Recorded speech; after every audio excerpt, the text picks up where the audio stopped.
Madam Deputy Speaker, in recent times the UK and the UK economy has dealt with a financial crisis, a pandemic and an energy shock caused by war in Europe. Well, imagine the shock for the Chancellor when someone tells him that in between a financial crisis and a pandemic, he's completely overlooked the catastrophic damage which has been self-inflicted on the country's economy by the hard Brexit championed by the Prime Minister himself.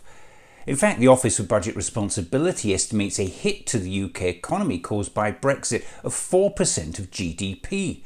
Goldman Sachs puts it at 5%. And the National Institute of Economic and Social Research calculates up to 6%.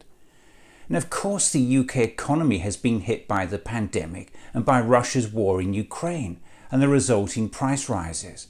But the Chancellor will fall off his chair when he watches this. The Centre for Economic Reform claims the government has lost out on £40 billion in taxes because of the damage done to the country's output by leaving the European Union. Even worse, just last week we heard the UK goods trade had suffered its steepest 5-year fall on record. And economists say this highlights how Brexit has reduced flows both into and out of Britain.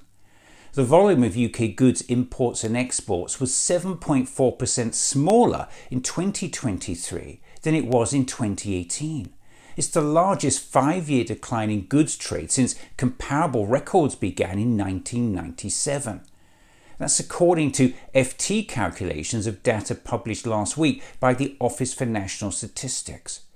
And remember this, after years of data being affected by the pandemic and the energy price shock, the 2023 figures offer a clear indication that the new trade barriers that were put in place by Brexit are having an effect on trade.